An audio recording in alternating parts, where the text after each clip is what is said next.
Hello everyone and welcome to a new play and chat video.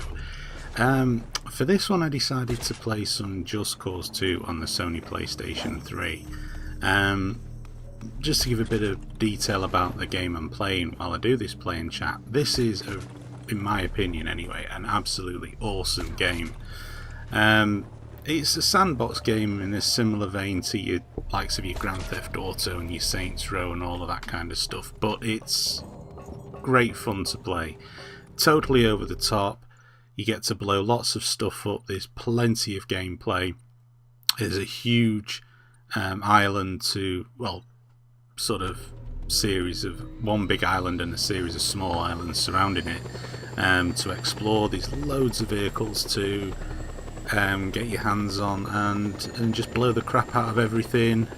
Liberate villages, take over enemy bases, pick stuff up, unlock weapons, and it's all done in a ridiculous action movie over the top type way, as you'll probably see from the footage in the video while it's going along.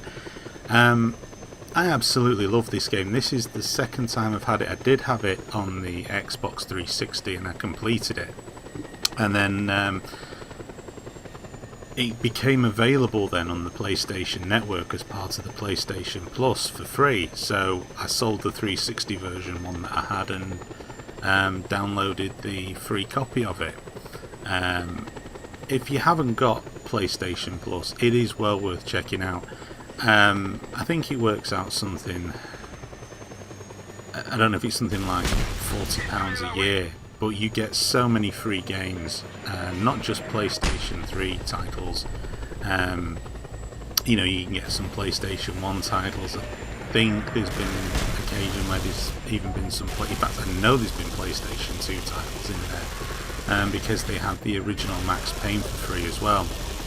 And you get the PlayStation Minis and so on and so forth. And the other great thing about it is how Sony have incorporated the PlayStation Plus. They've incorporated it into the Vita, and there's also cross-play functionality as well, which means, I bought Silent Hill for the original Silent Hill, the PlayStation 1 version of Silent Hill, and I've been playing that on the PlayStation 3.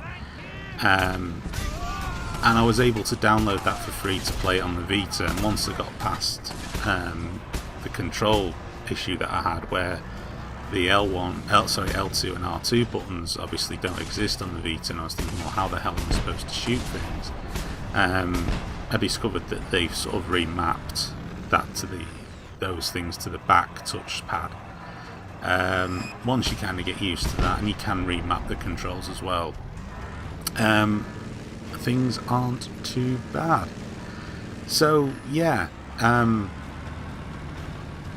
PlayStation Plus, it's been a well-worthy investment. I've actually had it now for a year, and I've got to say I've had my money's worth out of it. I couldn't tell you how many free games, well obviously they're not free because you're paying for the subscription, but how many games that I've downloaded. And for me it's worked out much better value than Xbox Live. I did used to play quite a lot online with the Xbox Live, but in the past year or two I haven't really played anywhere near as much online. I'm paying £40 a year for it's just not really worked out good value for me in a lot of respects.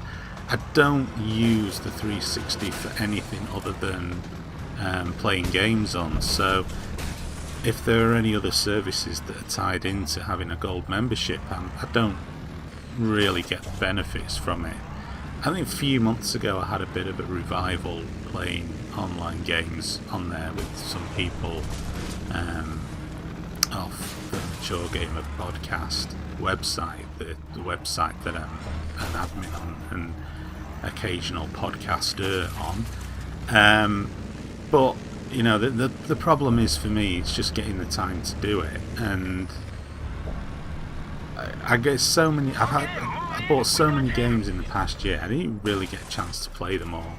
It just starts to get a bit ridiculous, and so you have to in life sometimes you just have to cut something away, and as I say, I just don't play online anywhere near as much as I used to, and so it ceased. Xbox Live Gold has really ceased to be beneficial in that sense, and it's kind of sad because, you know, I do think it is a very good service, especially for online gaming. There's no doubt it's superior to the PlayStation Network if you are somebody who's going to spend a vast portion of your time playing online with people. But that's not to say that the PlayStation Network is completely hopeless. I think that for a free, as a standard free service, which the PlayStation Network is, having the functionality of being able to play online games online without having to pay a subscription, I don't think you can really moan too much about not having a party chat and stuff like that. And for me, you know, if I really want to talk to people while I'm playing on the PS3, I find that Skype is a much better option anyway. And you know, you're less likely to encounter the usual flurry of gobshites on there who like to hurl insults and trash talk. So there are benefits to having a poor communication system on there. You know, obviously the more hardcore online gamers will probably say that the £40 a year for Xbox Live Gold is well worth it, and it is. I mean, I've had it now for a number of years. I've been a gold subscriber since 2006. I would have been since 2005, but when I first got the 360, I didn't have it connected to the internet. I didn't have broadband until 2006 here. So as soon as I got that, I got on Xbox Live, and yeah, I mean, I have to say I have enjoyed it. It's just now become an issue of what it's worth, and that kind of almost segues into really what I wanted to talk about. I did touch very briefly in my last Play and Chat video. It wasn't a particularly long video, so I wasn't able to go into any great detail about what's going to happen with regards to the next generation of games consoles. And one of the sort of interesting things for me is there seems to have been a great role reversal this generation, where it stands now from where it started. Certainly when the 360 was launched, and even when the PlayStation 3 was launched, there was no doubt that Microsoft seemed to be the console manufacturer of choice for gamers.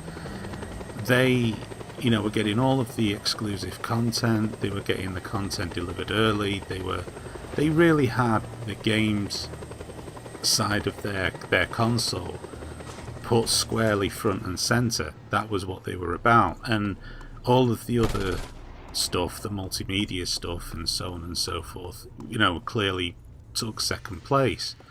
When the PlayStation 3 launched, there was really a really big barren spell where, you know, some seriously good AAA titles were missing, and you know, in that period the PS3 was such an expensive console to buy. I mean, it was by far and away the most expensive of the current generation of consoles, and it still is. The very fact that there was a dearth of good games for it, Sony always seemed to say, well, you know, you've got a Blu-ray player, it'll do this, it'll do that, and they seem to want to sort of distract away from the fact that there wasn't a massive number of games. I mean, as far as I was concerned, the games were always going to come. You know, it was quite an unusual situation. I just think that the timing of the launch of the PS3, because it was delayed, there were some good launch titles for it. They just didn't look that impressive because they came out roughly at the time where you would say that the second wave or second generation of Xbox 360 games were coming out. You know, when the likes of Resistance Fall of Man come out, it looked dog rough compared to Gears of War. And it was simply because of the fact that, you know, Resistance Fall of Man was actually a launch title that was ready for the PS3 launch quite some time before it come out, and it didn't look as good as what it could have done. I mean, the subsequent Resistance games proved, you know, that the quality was always there, you know, and things really started to pick up when Uncharted came out, which is a fantastic game, and again another fantastic series of games that does showcase what the PS3 is capable of. And on top of all of that, it was the inevitable shovelware as well that come out, you know, really in some cases bad conversions of games that had been out on the 360 for some time, and they didn't look as good on the PS3 because its architecture isn't the easiest in terms of getting to grips with as far as developers go. So it pretty much looked, you know, the PS3 really did take a while to get going, but in my mind, now it has got going, there's little doubt that Sony seem to be going all out in terms of enticing gamers. And I kind of sat the other day wondering, well, why is that? You know, why are Sony seemingly wanting to give people so much stuff? It is very unlike them. It's an unusual strategy for them. And to my mind, it's... maybe I've got a real cynical viewpoint on this, but at the end of the day, companies want to make money. Corporations, whether you're Microsoft, Sony, Apple, Nintendo, whoever, your objective is to make money. You know, it's to provide a good enough service or a good enough platform to make money. That's the bottom line. I mean, anybody who has any delusions that these companies should be providing anything above and beyond that, you know, it's, you know, you are deluding yourself. That's never going to happen. You know, these big corporations are responsible to their shareholders, so they have to make money. And I think what we've seen in the sort of, because, you know, like the PS3 and the 360 are now in the twilight period of their console cycle, there's no doubt that they're probably 12 months to 18 months away from new consoles coming out that's going to replace them. Certainly new consoles being announced that's going to replace them. I mean, the technology is quite old that sits inside of these machines now. There's no doubt to me that Sony are trying to get as many loyal fans on board as possible, and I think it's actually quite clever of them. They're trying to get brand loyalty for when the PlayStation 4 is released, and they kind of, to me, honed in on something that Microsoft has done. Microsoft has kind of moved itself away from appealing to the core gamer. If you look at the peripherals like Kinect, if you look at their E3 presentation and the fact that they were by and large absent from Gamescom and so on and so forth, they really don't seem to have the core gamer at the centre of their business. Now, you can look at that, you know, one of two ways. You know, well, the Xbox brand has expanded, and therefore it's no longer solely reliant on gamers in order to make money, and I would agree with that. I mean, it has. There's no doubt, you know, the statistics are there to support that claim that the 360 does have a significant number of people that use the apps that's on the dashboard, whether it be Netflix, you know, I don't know, because I don't really use them, the Sky Sports or whatever. And obviously that's a channel with which Microsoft can make money out of, as well as the games. But essentially, for me, the 360 is a games console, and the PS3 is a games console. And people are going to expect the next Xbox console to be a games console. If Microsoft are not going to show the same degree of interest in making these, you know, making their next Xbox, a core focus on games, then core gamers are going to be wanting to have a console that's going to deliver for them. And I think this is what Sony are trying to do. They're trying to lure those core gamers, those people that have showed brand loyalty to Microsoft in the past 5 or 6, 7 years. I think they're trying to lure them away. They're giving away, saying, look, for £40 a year, we'll give you a ridiculous number of games free. I mean, it is a ridiculous number of games. I mean, I've nearly filled my hard drive up. And, you know, it is, quite frankly, great value for money. There's no two ways about it. The PlayStation Plus is fantastic value for money. But, as I say, the cynical side of me thinks this is a very clever marketing ploy on behalf of Sony to get people onto the PlayStation brand again, the people that they've lost in the past few years to Microsoft, to get them back. And the easiest way to do that, especially when you're in a bit of an economic downturn, is to basically give people incredible value. And if you think for the price of one game, you can essentially have an instant games collection that updates itself every month. I mean, there's new titles coming out. I mean, this past month, I mean, Borderlands, the original Borderlands, is available for free. As I say, I got Just Cause 2. That was available for download for free. There's loads of stuff in there. I think Motorstorm Apocalypse. There's another one that is for free. And not only that, there's also heavy discounts on DLC. These heavy discounts on new games as well. So there's a lot of incentive for you to get PlayStation Plus. And I say it's going to tie in for me as to when the PlayStation 4 comes out.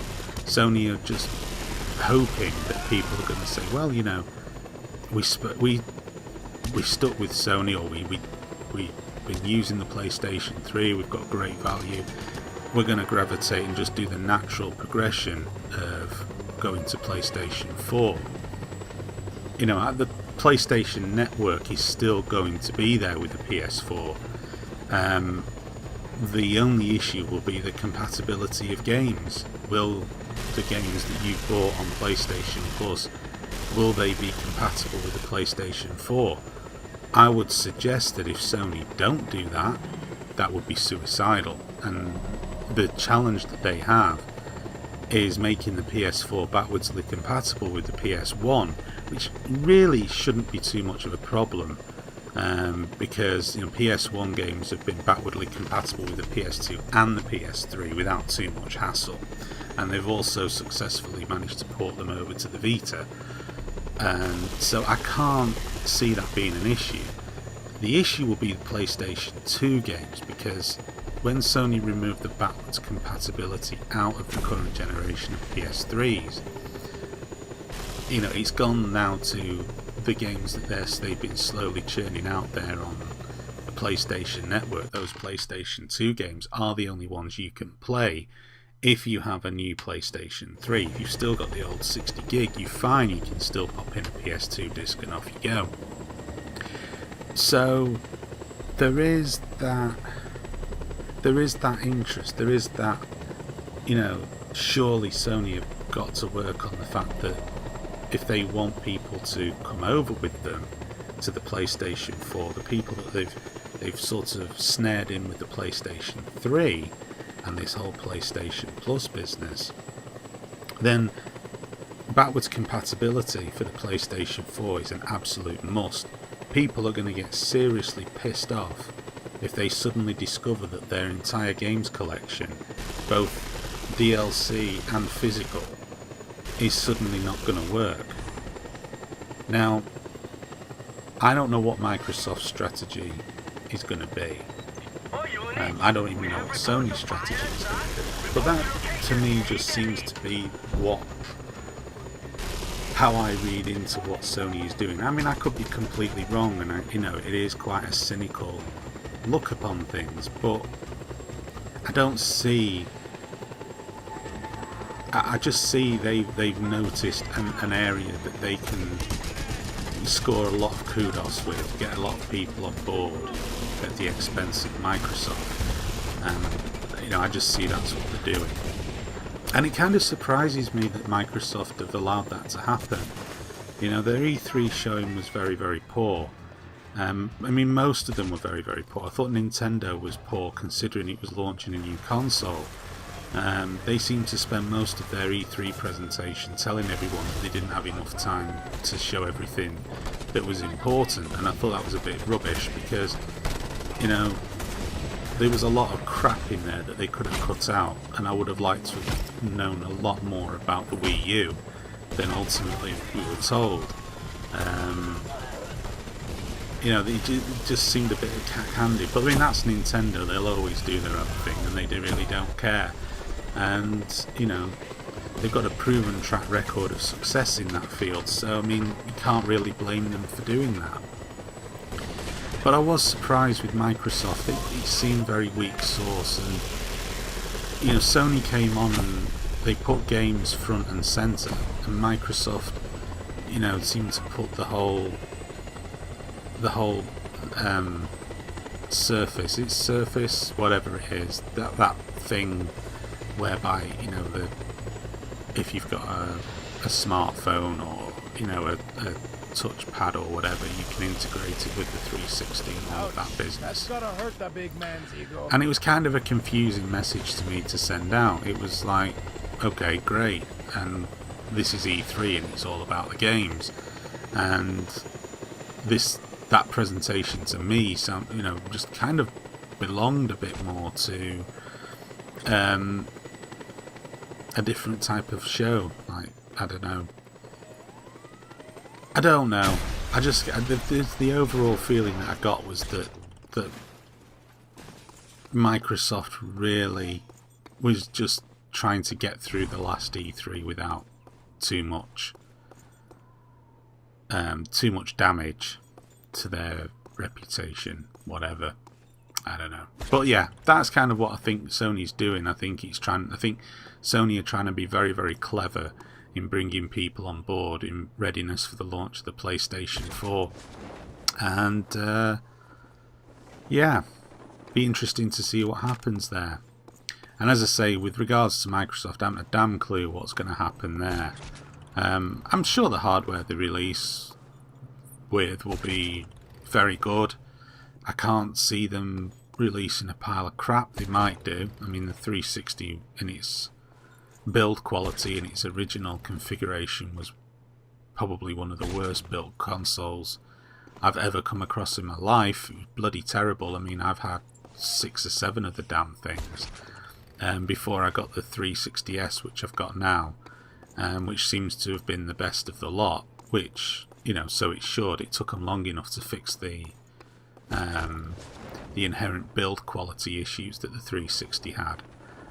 But it is a very good console. There's no two ways about it.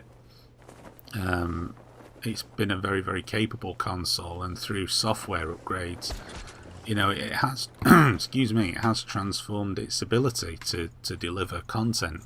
God, that almost sounded like a sales pitch there. Delivering content. Wow. I've been watching too many videos and listening to too much Major Nelson's podcast. So, yeah. What else? That pretty much covers the stuff that I wanted to say. Am I concerned about the future of video gaming? Of course I am. I love video gaming, and I'm always concerned when a new generation of machines come out because I want to know what the plan is. And I think that's part of the frustration is not knowing. Very few people know what the plan is, what the likes of Microsoft, Sony and Nintendo have got ultimately planned for the next gen. We know some snippets here and there, and we know a lot of rumour and hearsay, and that's the problem. Rumour and hearsay tend to be focused on the negative aspects because that's all people really ultimately are interested in. They just want to know the bad news. They don't want to know the good news. I mean, I just don't think any of the companies are going to try to do anything too radically stupid, because none of them particularly want to lose customers. You know, and I don't think I don't think there'll be any sort of quantum leap in terms of quality. I think that'll be something else that just won't happen. And again, you know, it's simply because of the fact that how far can you go? How good can graphics get? You know, where can you take the technology? What, you know, increasing the resolution isn't necessarily going to be a great thing. I mean, there's rumours that the PlayStation 3 will have 4K resolution capabilities. Well, you know, a lot of the games that's on the PlayStation 3 now are sub 1020p, 1080p. You know, a lot of them struggle. You know, there's many games aren't even native at 720p. So what's the point? You know, surely the focus should be on perfecting what's already there, rather than, you know, messing about bringing out new technology that, you know, just seems awfully pie in the sky. And not to mention the fact that the vast majority of people don't even own a 4K TV that would be capable of showing the best that the console's capable of anyway. I mean, people that had HD TVs will by and large have probably only just upgraded to 3D TVs anyway, and then you're going to ask people in a year's time to suddenly start forking out more money yet again for more technology. I don't think that's a clever or viable way forward. And, you know, I just think that in itself needs to be, you know, if the capability's there for the future, fine, fair enough, but I certainly wouldn't be making it a main selling point of the console, because the vast majority of people, I just don't think would give a shit about it. You know, unless they were super wealthy, and let's face it, they are the minority, they are the 1%, and no one, you know, no one really gives a crap. Otherwise, people just want something to play games on. And of course, you know, the other overriding issue as well with more advanced graphics, prettier graphics, more advanced graphics, comes the real killer, and it's the actual cost of developing the games is going to shoot through the roof yet again. I mean, this generation, we've already seen so many software houses, development companies, studios going going bust and going out of business, and, you know, not just fly-by-night studios either. I mean, real heavyweights, real institutions that have just simply not been able to make enough money. And when you consider the size of some of the studios and the fantastic legacy that some of these studios have had that have gone under, it is a worry. And it's because of the fact that development costs have gone up, and the more advanced graphics, the longer development time it takes. You know, it's, and the more costly it is. I mean, the more photorealistic graphics become, the more talented artists you need, the more computational power required to do it, the longer time required to do it. You know, the larger the team is going to be required to do it. And all of these things are going to make making games for, you know, super powered consoles just ridiculously expensive. And most studios are just simply not going to be able to afford that. I mean, Christ, if companies like Activision and EA are always watching the bottom line, and they don't really, you know, really come too much bigger than maybe Ubisoft, I don't know. But all of these companies, you know, are ultra cautious at the moment about the games that they're putting out there. The chances are that these companies just simply aren't going to be overly keen on the focus being on pure horsepower. And so therefore it kind of negates the theory that has always driven forward console technology, which has been make things bigger, make things better, make it sound better, make it look prettier. I mean, if you look at the advancements made in games consoles, there's always been a real substantial leap in quality. You know, if you go from 8-bit to 16-bit, 16-bit to 32-bit, 64-bit, 128-bit, and then whenever we stopped measuring it in bits, and you know, it became high definition. I mean, you compare the graphics in games now compared to graphics in PlayStation 2 games. I mean, the difference is really marked. I mean, it's not quite the astronomical difference between PlayStation 1 and PlayStation 2, but it's certainly very pronounced. And if we want, what I'm trying to say is if it's going to be a successful generation, the next gen, it surely just can't be down to graphics. It's got to be down to other stuff. I mean, I've always gone on record and say I'd actually like them to perfect the groundwork that they put this generation. You know, I'm not really that excited. I mean, I'm excited for the Wii U because, you know, Nintendo have kind of done their own thing again. They're not going for ridiculous horsepower. They're going for how the games are going to be played. And I'm quite fascinated by the whole Wii U tablet thing and what have you. And Zombie U looks like it's going to be an awesome game. I mean, I'm quite excited for that. But it doesn't change the fact that I'm not particularly overly anxious to see what the next Xbox or next PlayStation is going to do, because I don't know, I don't see how it can represent a significant leap forward in terms of visuals. I mean, faster frame rates, maybe sharper textures, you know, the ability to shift more stuff around on screen, but that's perfecting the technology that's already there. It doesn't represent anything like the quantum leap forward. I guess what I'm saying is, I always call it the Oblivion effect.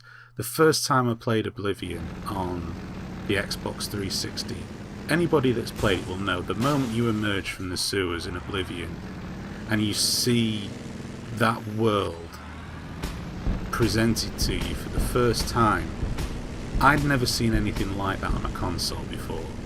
I mean, I had Morrowind on the PC. I mean, it totally destroyed Morrowind in just that visual impact of this huge sprawling open world you could see for miles, and the thought that wherever you looked you could travel to. That was an incredible thing. And it was in that moment I thought, wow, this is what the next gen's all about. This is what the 360 is about. This is what the PS3 is going to be about.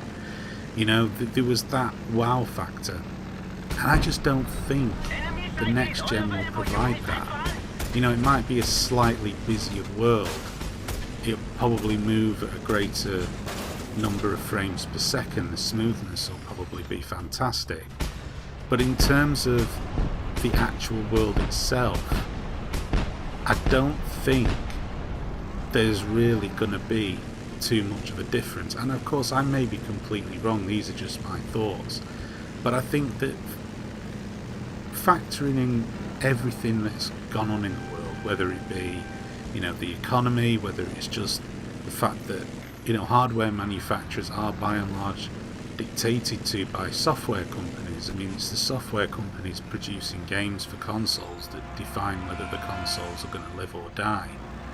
Factoring that in, and also factoring in that, you know, Microsoft don't seem overly concerned with going down the route of just appealing to core gamers or anything like that. I think, to me, just taking those things on board, I think that what we're going to see is more of a 0.5 evolution rather than a revolution. I think we're going to see an interim step. I mean, they won't want to make the consoles prohibitively expensive because people simply won't be able to afford to buy them. And if people don't buy the new consoles, they're not going to buy the new software. And you then arrive back at the software companies being unhappy with the hardware manufacturers. I mean, Gabe Newell is very, very quick to shout down. I mean, he gave a lot of grief to the PlayStation 3 and accused it of being a complete waste of time. I mean, I think he subsequently did a bit of a backtrack on that. But, ultimately, companies are not going to want to... It's not even that they're not going to want to develop. It's a case of they won't be able to develop if the costs are too high. So, what's going to happen? The prospect of people having these super behemoth consoles, I would just forget that. I think you're going to see a perfection of what's already here, and in many respects, I kind of hope that's what we do see, and that they are affordable, and that at the end of the day, they get right things that they got wrong this generation. In some cases, got terribly wrong, but maybe that's just wishful thinking. And as I say, these are just my thoughts as well. There's no facts backing any of this up. It's just what I've been thinking. So that's the end of this rather long playing chat. Thank you very much for watching, and please stay tuned to my channel for more videos to come.